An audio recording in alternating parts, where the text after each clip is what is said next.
んにちは、金子でございます。ということで、本日の食材がこちら。これと、これだね。牡蠣とバイ貝っていうことでね。それではこちらを、さばいていく。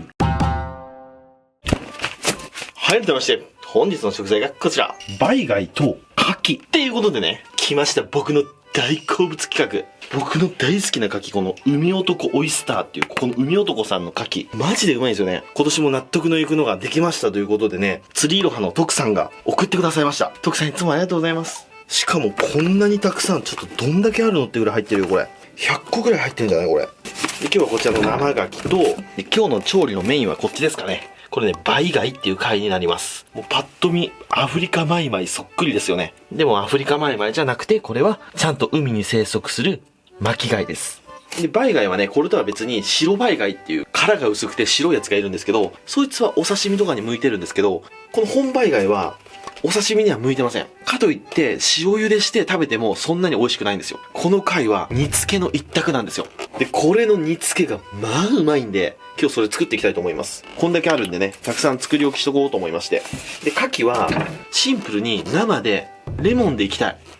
もうそれが一番うまい。で、食器棚片付けてたら、ホットサンドメーカーみたいなの出てきたんで、これと牡蠣を使って一品作ってみましょうか。そしたらまずはバイ貝をきれいに洗っていきます。でね、このバイ貝って実はめちゃくちゃ汚いんです。なんで汚いかというと、こいつの生態系なんですよ。こいつ実は肉食なんですよ。夜に磯目とかつけて投げ釣りしてると、これが釣れたりすることもあるんですって。で、こいつの食べてる主な餌っていうのは、海底に落ちてる死んだ魚とかそういうものを食べてるんですよ。それだけ聞くと、なんかあんま美味しくなさそうって思うじゃないですか。うまいんだ、これが。全然臭くないの。というわけで、綺麗に洗っていきます。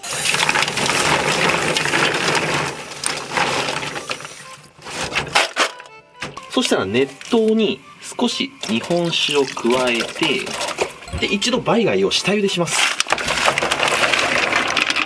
入るかやばいな。で、その間にバイ貝の煮だれを作っていきましょう。今日はこちら圧力鍋を使っていきます。で、バイ貝って火を通しても硬いんですよね。アワビとかサザエって生で食べるとカチカチで火を通すと柔らかくなるじゃないですか。でもバイ貝って火を通しても硬いんですよ。なので圧力鍋で圧力をかけて柔らかくしていきます。お水2杯分ぐらい入れようかな。で、お水の半分ぐらいの料理酒で、ザラメを少しで、みりんもさーっとで、そこに濃い口醤油。あんまり入れすぎんようにね。煮詰まるんでね。こんなもんでいいでしょう。昆布もちょっと入れてみよう。これで煮だれの完成。はい、そしたらバイ貝が茹だりましたので、ざるにあげていきます。で、水でアクを流していきます。そしたら先ほど作ったタレの中に入れていきます。ちょっとタレが少ねえか。ちょっとタレを追加。よし、こんなもん。これでひたひたになるぐらいで OK ですからね。よし、そしたら圧力鍋をセットして、よっと。で、高圧で、だいたい20分ぐらいやっていきましょう。それでは20分後に移動。はい、では20分ほど経過しました。で、これで圧がかかって、バイ貝柔らかく仕上がっております。で、ここにさらに味を染み込ませるために、1日冷蔵庫で冷やしたいと思います。そしたらバイ貝の煮付けの完成。はい、というわけで冷蔵庫で1日冷やしました。美味しそうにできたなぁ。で、好きなだけお椀に乗っけたら、はい、こちら、バイ貝の煮付けの完成。じゃあ次はこちら、牡蠣いきましょうか。で、これいろんな種類が入ってるんですよ。まずここ一帯に見えてる、綺麗に縁が揃ってる、平べったいやつ。これがね、石化っていう種類ですね。で、石化の上にね、ちょこんとあるやつ。これが音伏せじゃないかな。これちょっと小ぶりのやつですね。これ音伏せ。で、この下にあるのが、これが、ふわふわ。音伏せと比べて、こう、厚みがあるような気がしますね。ふわふわ大きいね。で、その下が、これなんて読むんだろう？玄明って読むのかな？読み方が間違っとったらごめんなさい。多分玄明だと思う。これ初めて食べるな。ほんで今日はね、これに盛り付けたいなと。たまたまデパートで買い物してたらね、あったんですよね。こちら。じゃーん。オイスター皿っていうんですか？ここにくぼみがあって、生牡蠣がね、スポッと入るんですよね。で、この中央にお皿を置くところがあって、ここにお皿を置いて、レモンとか、ポン酢とか何でもいいんですけど、置くと。そういう使い方ができると。1、2、3、4、5、6個。6ピース入りますね。なんで、せっか2つの、ふわふわ、玄明、音伏せ。これでいきましょう。これで食べ比べをしよう。で、ありがたい話でね、こういうステッカーもつけてくれてありますんでね、わかりやすい。せっか、ふわふわ、玄明、音伏せ。こうだな。さて、じゃあ剥いていきましょうか。まずはせっか。隙間から入れて、で、てこの原理を利用して、こうぐらぐらぐらぐらと動かしていきます。で、上の方の貝柱を外して、下の方に実をつけます。なので、刃は上向きですね。上向きで、こういう感じ。そうすると貝柱が切れますんで、貝柱が切れたら、外光膜を下に落として、パコッと。こんな感じ。そしたらこっち側の貝柱も切り外して、はい、完成。横からナイフ入れて、ナイフを上向きにして、で、この原理でグラグラグラグラ、貝柱を断ち切ります。はい、この音になったら、貝柱が断ち切れました。そしたら開いて、で、このヒレヒレ、下に落としつつ、カット。はい、こんな感じ。で、下の貝柱を外して、食べやすいようにすると。次、ふわふわ。隙間に入れたらクリクリクリ。お、なんかふわふわの方が色が濃い。だから全然違う。全然違うじゃん、これ。わかります？この違い。うわ、うまそう、これ。身パンパンに詰まってるわ、これ。この品種は加熱しても絶対うまいと思う。クリーミーで身が縮まらなそう。次こちら、玄明。見た目はさっきのふわふわと似てるんですけど、中身はどうでしょうね。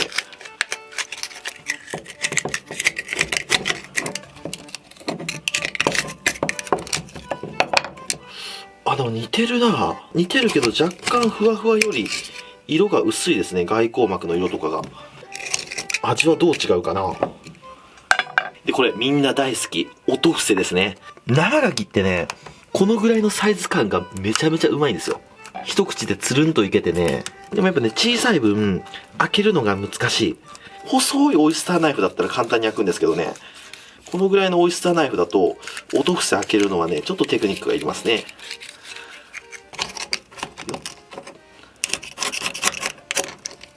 あ、ちょっと切れちゃったか。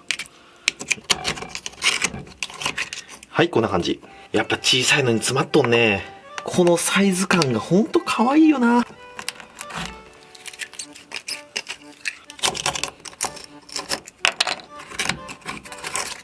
はい、剥き終わりました。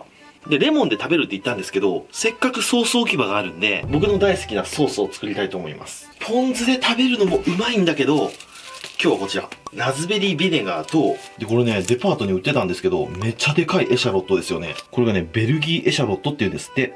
ベルギーなのにアメリカ産なんだね。で、普通のエシャロットのサイズがこのぐらいなんですけど、めちゃくちゃでかいよね。で、作り方すげえ簡単です。まず、お皿にラズベリービネガー入れます。これ赤ワインビネガーでもいいと思う。はい、そしたらエシャロット。あー、でも中はちゃんとエシャロットだな。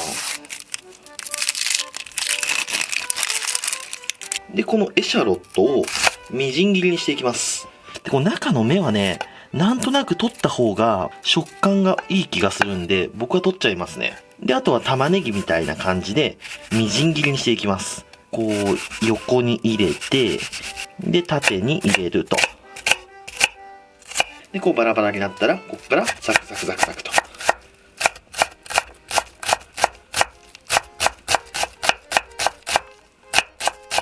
で、ビネガーの中に入れますと。で、これで完成。めちゃめちゃ簡単。で、ここにピリピリっとした感じが欲しい方は、ブラックペッパーやなんかもちょこちょこっと加えると、また美味しいと思います。で、ちょっとパセリやなんかも添えて、で、レモンですね。レモンもたっぷり添えて、はい、これで、オイスタープレートの完成。よし、じゃあ次はホットプレートのやつを作りましょう。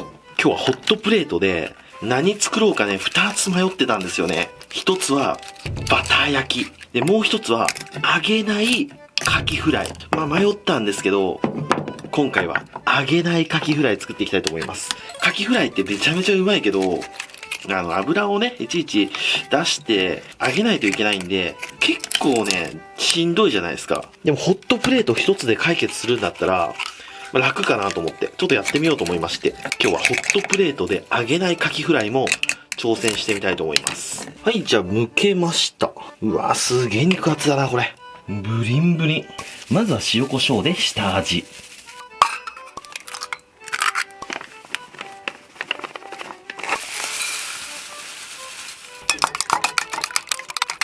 小麦粉、そして卵。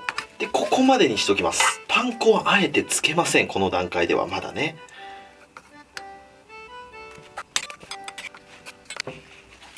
パン粉にオリーブオイル。たっぷりと。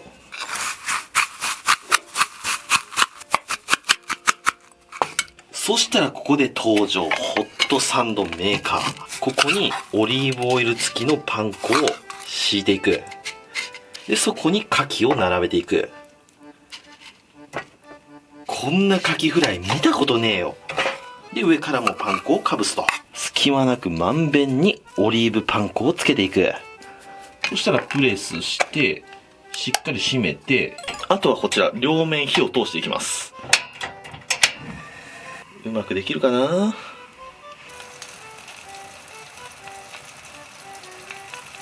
どのぐらい火を通せばいいかわかんないんで、ちょっとまめにひっくり返しましょう。匂いはまんまカキフライのいい匂いがしてます。あとは焦がさないだけだな。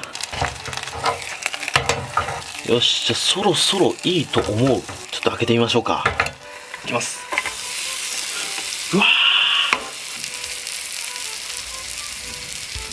ちょうどいい。裏はどうだ？わあ、裏もいいね。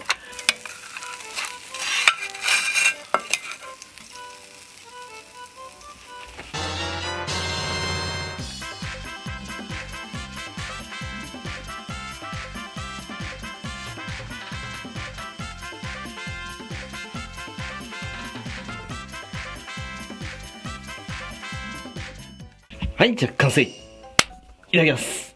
よっしゃ、食べていこう。まずは生牡蠣は置いといて、熱いうちに出来たてのホットサンドで作ったカキフライいただきましょう。まずは火が通ってるかだよな。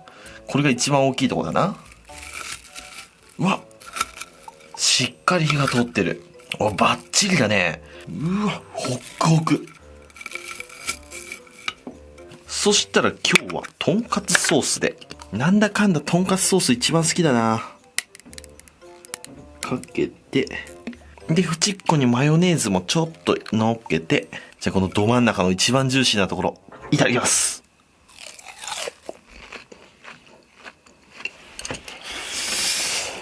これはすごいのができたな。ちゃんとカキフライ。マヨネーズつけて。うめえ。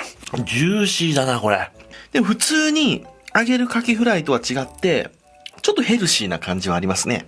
オリーブオイルを使ったからっていうのもあるかもしれませんね。めちゃくちゃ上手にできたと思います。次こちら、バイ貝の煮付け。さあ、どうだ？これ竹串とかで刺して、くるっと出していきます。くそ、うまくいかなかった。この尻尾のところも上手に出していきたい。で、こちら、いただきます。うめえ。この貝、本当にうまい。サザエとかって、この尻尾の部分苦いじゃないですか。このバイ貝は全然苦くないんですよ。むしろ、クリーミーで甘いんですよ。チーズみたいな感じ。で、魚の死骸を食べてるって聞くと、すごいなんか臭いイメージがあるんですけど、全然臭くねえの。うめえ。ちょっとごめんなさい。ここで一回挟ましてください。じゃん！銀色のやつ。よっしゃ。こちら、7対3ぐらいいただきます。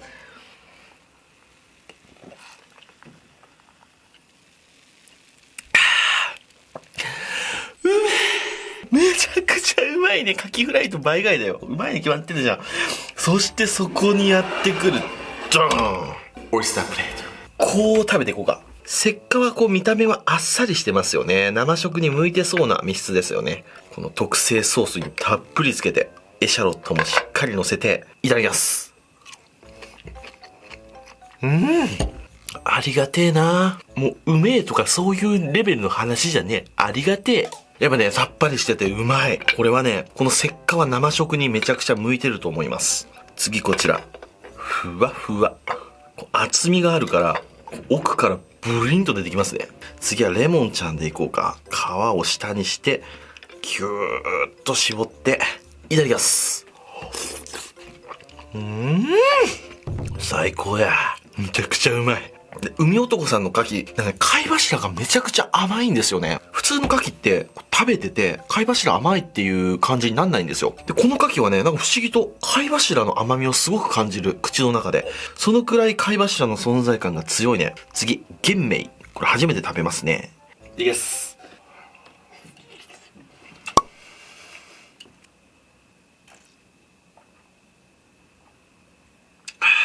うめえ。めちゃくちゃうめえ。お豆腐せちっちゃいんですよ、本当に。いただきます。ほら、こうもみんな違うんだ。生牡蠣苦手な人はまずお豆腐せから食べた方がいいね。そのぐらい癖がなく食べやすい。お豆腐せ俺100個ぐらい食えると思うわ。うまい。というわけで今日はこちらのアングルからさようならをしたいと思います。今日はね、牡蠣とバイ貝両方とも僕の好きな回やってみました。牡蠣はたくさん動画にしてるんで、俺が好きなこと知っとると思うし、うまいの知っとると思うんだけど、このバイ貝、これね、うまいんですよ。酒飲みにはたまらんよ、これ。これから貝が美味しい季節ですので、皆さんもぜひぜひ食べてみてはいかがでしょうか。ということで、今日はご視聴ありがとうございました。バイバイ。